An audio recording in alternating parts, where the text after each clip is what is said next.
मैं आप लोगों के सामने अफसाना भोला का खुलासा बयान कर रहा हूँ। राजेंद्र सिंह बैदी ने अपने अफसाने भोला के इब्तदाई हिस्से में बताया है कि माया एक बेवा है जो अपने बच्चे भोला और ससुर के साथ बेवगी के दिन गुजार रही है।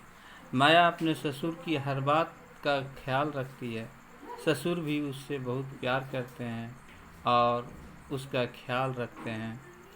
उसे रंग बिरंगे कपड़े पहनते और हंसते मुस्कुराते देखना चाहते हैं, मगर माया समाज के डर से अपने ससुर की ख्वाहिश पूरा नहीं कर पाती है, क्योंकि आज भी हमारे समाज में बेवाओं पर हर तरह की खुशियां बंद कर दी जाती है। इसी समाज की डर की वजह से माया ज़्यादातर खामोश रहती थी। भोला इसी बेवा माया का मासूम सा प्यारा बच्चा है जो अपनी माँ और अपने दादा की आँखों का तारा है। वह भी उन दोनों से बहुत प्यार करता है।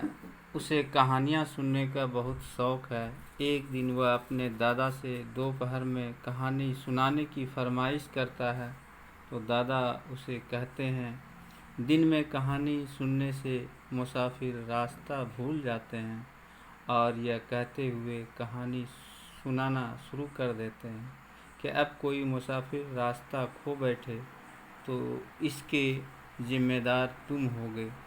भोला यह कहानी सुन तो लेता है, मगर उसके चेहरे पर खुशी की कोई झलक दिखाई नहीं देती, क्योंकि अब उसके दिल में यह वहम समा जाता है कि मेरे मामू आने वाले हैं, कहीं वह रास्ता न भूल जाएं। दादा भोला को कहानी सुनाकर जल्दी से अपने जूते में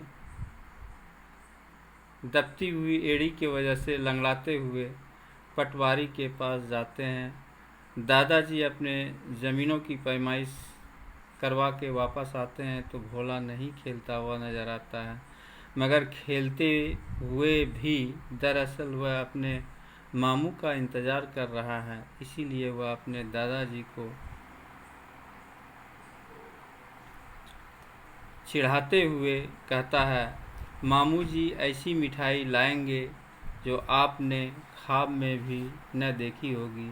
माया भी दिन ही से अपने भाई का मुंतज़िर है, मगर रात हो जाने पर भी जब भाई घर नहीं पहुंचता तो वह मायूस हो जाती है और अपने ससुर से कहती है, बाबा जी भैया अभी तक नहीं आए। दादा उसे तसल्ली देते हैं और कहते हैं कि तुम्हारी राखी डाक से भेज देंगे। माया यह सुनकर खामोश हो जाती है और सबके खाने का इंतज़ाम करती है। जब सब लोग लेट जाते हैं और माया चिराग बुझाने के लिए हाथ बढ़ाती है तो दादाजी यह कहकर उसे चिराग बुझाने से रोक देते हैं कि आजकल बहुत से ऐसे लोग आसपास घूम रहे हैं जो बच्चों को उठा ले जाते हैं, इसलिए दिए जलते रहने दो। रात में जब माया की आँख खुलती है और वह भोला को नहीं पाती तो वह दीवानों की तरह चीखने चिल्लाने लगती है और बाल नोचने लगती है और फिर बेहोश हो जाती है। दादा भी परेशान हो उठते हैं और गुस्से में उन्होंने ज़िंदगी में पहली बार ईश्वर को बुरा भला कहा और उससे पहले वह बेहोश हो जाए माया होश में आ गई। तब दादाजी को इत्मीनान हुआ और उन्होंने आधी रात को एक आदमी रपट लिखवाने के लिए थाने भेजा जो गांव से 10 मील दूर था। अभी कुछ ही देर गुजरी थी कि अचानक दरवाज़ा खुला और मामू जी ने बताया कि वह अंधेरे में सचमुच रास्ता भूल गए थे, मगर भोला के चिराग ने उन्हें रास्ता दिखाया और वह घर तक पहुँचे। जब उन्होंने भोला से पूछा कि इतनी रात को वह रास्ता में क्या कर रहा था, तो उसने बताया कि आज उसने दादा से दिन में कहानी सुन ली थी।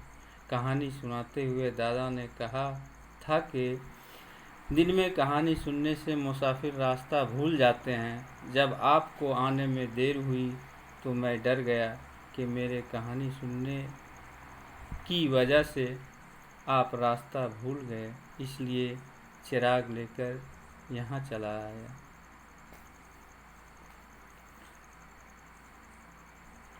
कुछ सवाल भी हैं, जैसे भोला गीता शौक से क्यों सुनता था?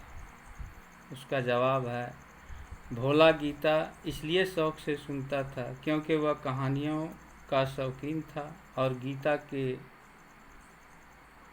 अध्याय के आखिर में महात्म सुनकर वह बहुत खुश होता था। दूसरा सवाल है, दोपहर में कहानी सुनने के बावजूद भोला के चेहरे पर खुशी क्यों नज़र नहीं आ रही थी? जवाब है, दोपहर में कहानी सुनने के बावजूद भोला के चेहरे पर खुशी इसलिए नज़र नहीं आ रही थी क्योंकि उसे यह फिक्र सता रही थी कि कहीं उसके दिन में कहानी सुनने से उसके मामू जान रास्ता न भूल जाएं। तीसरा सवाल है, औरत का दिल मोहब्बत का समुंदर होता है, मुसन्निफ ने यह बात क्यों कही? अफसाना निगार ने यह बात इसलिए कही कि माया एक तरफ भोला से बेपनाह मोहब्बत करती थी तो दूसरी तरफ अपने ससुर से भी बेपनाह प्यार करती थी। अफसाना निगार के नज़दीक औरत